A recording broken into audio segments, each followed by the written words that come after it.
Assalamualaikum warahmatullahi wabarakatuh. Hari ini kita akan coba belajar program komputasi yang lain selain MATLAB ya, seperti yang pernah saya janjikan di awal kuliah, bahwa selain MATLAB sebenarnya ada beberapa program yang lain yang juga bisa kalian gunakan gitu. Cuma kenapa pada saat itu saya memilih MATLAB, karena kalian nggak dapat mata kuliah matematika teknik kimia 2 ya. Jadi saya harus ngajarin juga langkah-langkah manualnya kalau kalian menggunakan metode numerik tanpa komputasi. Nah, dengan MATLAB lah yang paling memungkinkan kalian belajar algoritma-algoritma itu. Nah, ketika sudah tahu basicnya metode numerik gitu. Nah, makanya saya ngasih materi ini di akhir supaya kalian paham dulu langkah-langkah metode numeriknya, kemudian mengaplikasikannya dalam bahasa MATLAB. Nah, baru saya kasih program lain yang sebenarnya ini jauh lebih mudah ya. Namanya Polymath. Kalau saya lihat di UI, mereka banyak pakai ini untuk menyelesaikan persamaan-persamaan matematika yang digunakan di mata kuliah seperti kinetika, kemudian teknik reaktor ya. Karena memang penggunaan cenderung lebih mudah gitu. Nah, ini program Polymath. Saya kebetulan ini download yang Polymath 6.1 untuk educational release. Kalian bisa download sendiri juga di sini, polymathsoftware.com. Nah, kalian bisa pilih yang ini, educational. Sebenarnya ini trial untuk 5 hari ya, tapi saya udah hampir 1 tahun pakai ini dan masih tetap bisa dipakai gitu. Kalau yang atas ini memang cuma 15 hari dan setelah itu nggak bisa dipakai. Ya, saya juga kurang paham, jadi kalian mungkin bisa download yang ini. Yang ini gratis ya. Tapi memang kapabilitasnya terbatas. Jadi ada beberapa fitur yang mungkin dibatasi karena memang ini ditujukan untuk edukasi. Oke, nanti kalian bisa download ini. Oke, nanti setelah downloadnya gampang sekali. Kemudian langsung kalian install. Nah, nanti dia akan keluar tampilan seperti ini. Ya. Nah, untuk Polymath, kalau di MATLAB kan tampilannya sama ya. Maksudnya gini, untuk semua metode kita pakai M-file atau pakai di command Windows kalau untuk yang temporary gitu. Kalau kita mau pakai yang permanen kan pakai di M-file. Dan tampilan M-file-nya tetap sama. Tinggal nanti bahasa metodenya yang kita gunakan yang berbeda-beda ya. Misal untuk sistem persamaan linear bagaimana, kalau untuk sistem persamaan tidak linear bagaimana, untuk yang persamaan diferensial biasa, linear dan tidak linear seperti apa gitu. Nah, kalau di sini kita bisa memilih, tapi memang agak terbatas pakai Polymath ya. Di sini pilihannya hanya ini untuk persamaan linear, sistem persamaan linear SPL. Ini untuk sistem persamaan tidak linear. Ini untuk persamaan diferensial biasa, baik yang linear maupun yang tidak linear. Nah, kalau ini hanya untuk regresi dan analisis data yang biasa suka kalian pakai kalau di Excel untuk meregresi mendapatkan nilai Y dan R-nya gitu.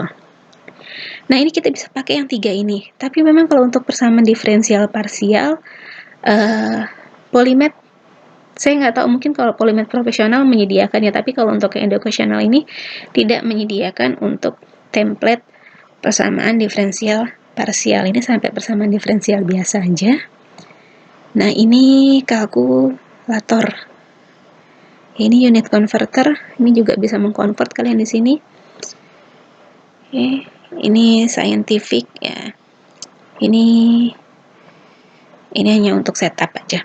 Nah, misalnya gini, saya kasih dua contoh aja ya. Sistem persamaan tidak linear dan persamaan diferensial biasa.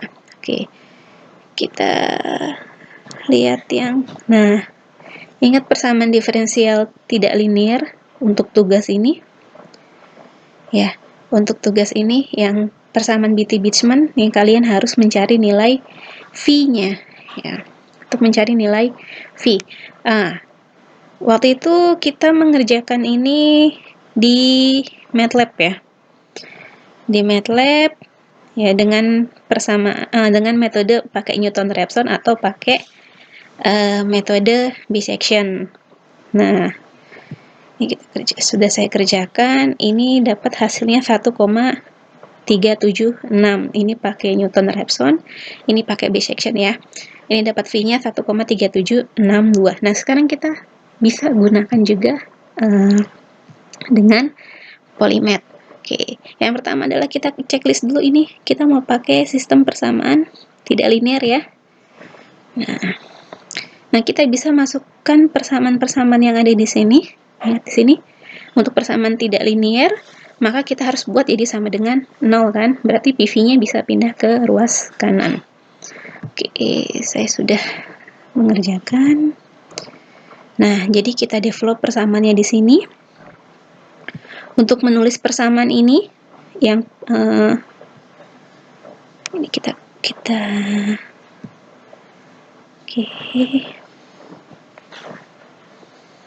Nah, bisa kita minimize. Oke, untuk menghitung volume spesifik berarti kan kita harus mendefinisikan dulu persamaan tidak linearnya. Nah, ini caranya. Kalian bisa klik yang ini, lihat ada tanda fx. Nah, ini kalian tulis saja persamaannya fv. Karena yang kita cari v ya, v sama dengan tulis persamaannya r kali t plus di sini saya tulisnya beta tuh be, kalian terserah mau nulis simbolnya apa, be per v plus gamma ya, ga per v kuadrat plus do per v pangkat 3 dikurangi pi kali v ya. Nanti akan tertulisnya seperti ini. Kemudian setelah itu definisikan bukan ini yang ini ya, boundariesnya, nilai v-nya, v0-nya. Nah, di sini nilai v0-nya, tebakan awal, kalian masukkan tebakan awalnya berapa aja, boleh. Nah, di sini saya pakai 5. Kemudian baru kita definisikan persamaan penunjangnya, beta, gamma, do. Saya di sini pakai be, ga, dan do. Kemudian di sini temperaturnya, tekanan, nilai A0, B0, alfa, B, C. Kemudian, nah, untuk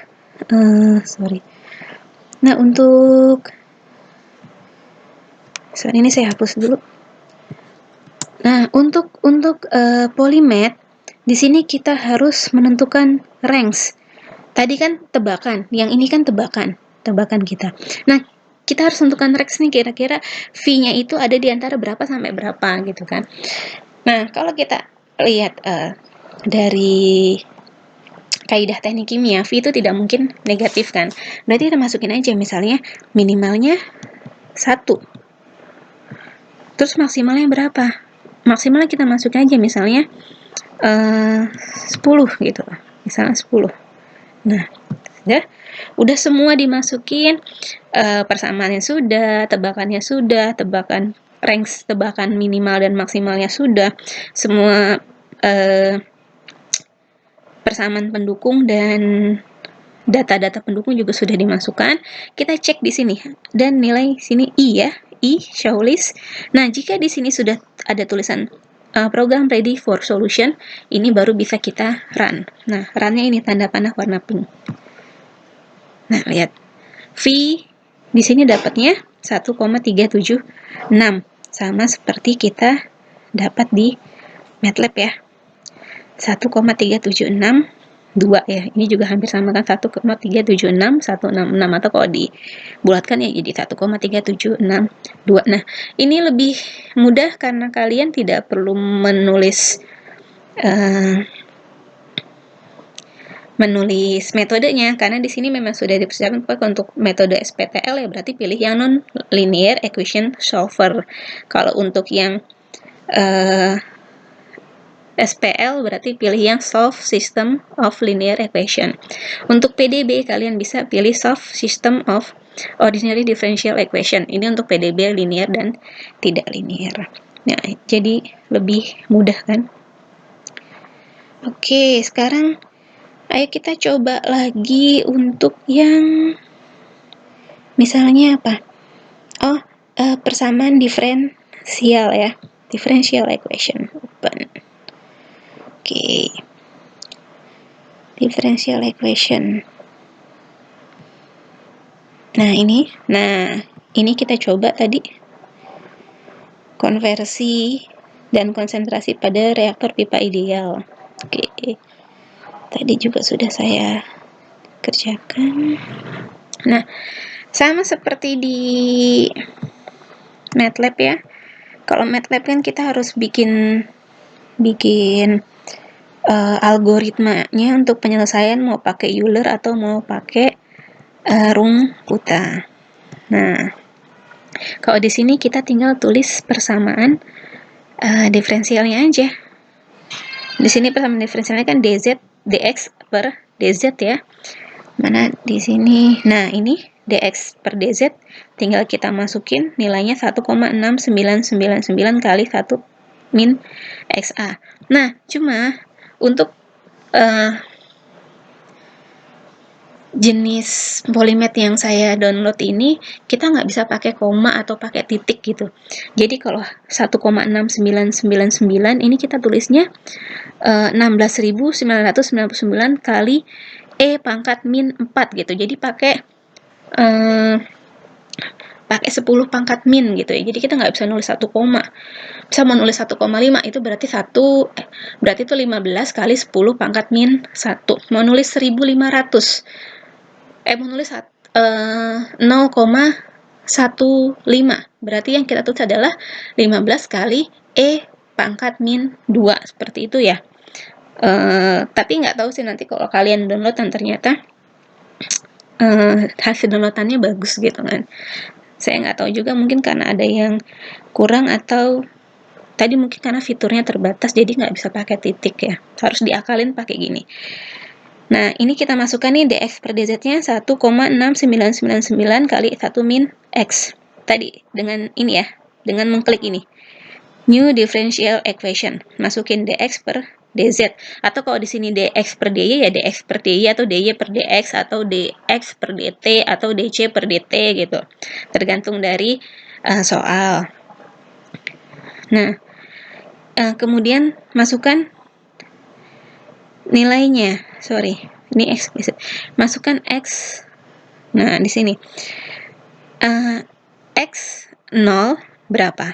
Di sini kan pada saat x-nya 0, maka konversinya juga 0 ya.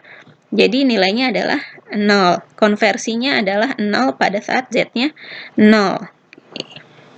Kita masukkan tadi di sini.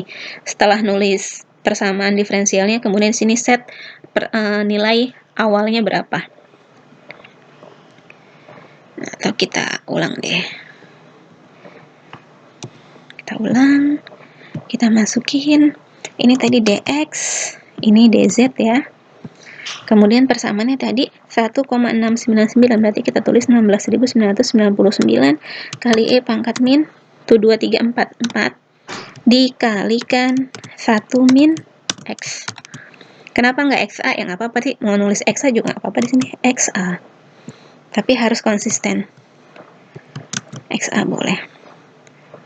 Nilai XA-nya pada saat Z-nya 0 adalah 0, ya kan? Konversi masih 0 ketika panjangnya masih di titik awal. Klik done.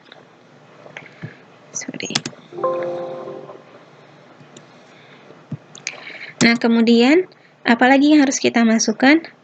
Yaitu nilai CA 0. Itu saja CA0, atau boleh tulis di sini nih, new explicit equation CA0 sama dengan nilainya tadi udah dihitungkan 326,9, berarti kita tulis 3269 E pangkat min 1. Dan kemudian apalagi kita mau cari nilai CA kan. Nah, masukin lagi explicit equation-nya. CA sama dengan CA 0 dikali 1 min XA. Dan oke. Nah, kemudian ini tadi initial value untuk si Z-nya. Z-nya tadi mau kita hitungkan dari 0 sampai maksimalnya 1.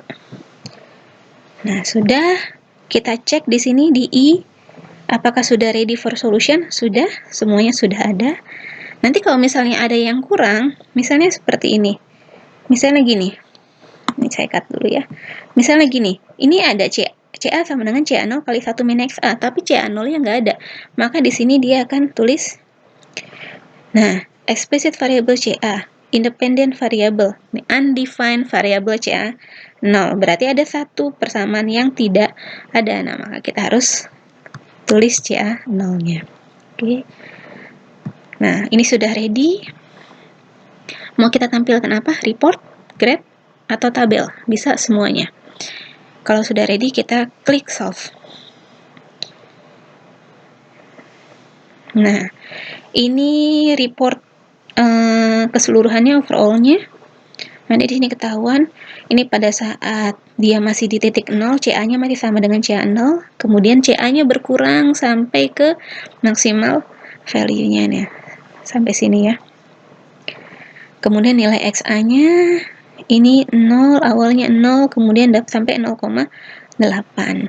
Z-nya kan 0 sampai 1. Nah, cuma di sini kita nggak bisa mendefinisikan kita mau range integrasinya berapa ya. Jadi terserah si polymath-nya. Nah, tadi ada report, kemudian, nah ini grafiknya. Nah, ini grafiknya, ini grafik XA ya. Semakin panjang reaktor, maka XA-nya makin bertambah. Oke, kita mau ganti dengan CA, tinggal klik 2 kali di situ. Nah, ini kita cek, ini kita checklist CA ya, sorry. Nah, berubah jadi CA. Nah, ini sama kan seperti di, nah, tadi juga kita dapatnya segini ya. Nah, sama kan? Di sini sekitar, di akhirnya sekitar 50-an, ini juga sekitar 50-an ya. Di sini di bawah nih. Nah, ini juga sekitar 50-an. Atau bisa kita cek di tadi. Sorry. Mana tadi hasilnya? Kok jadi ini? Salah. Di tabel. Nah, CA-nya juga sekitar 50-an ya. Final value-nya sekitar 59 ya. Sama di sini juga sekitar 50-an. Sama persis hasilnya dengan yang ada di MATLAB. Oke. Ini untuk XA, untuk CA tinggal kita klik 2 kali di kotak XA, kita pilih mau grafik yang mana yang ditampilkan. Nah, sama. Ya, jadi seperti itu kalau untuk menggunakan polymath. Jauh lebih mudah karena kalian nggak perlu menuliskan metode-metodenya. Di polymath itu sudah terdevelop satu macam metode untuk beberapa jenis persamaan. Tinggal kita awalnya pilih dulu.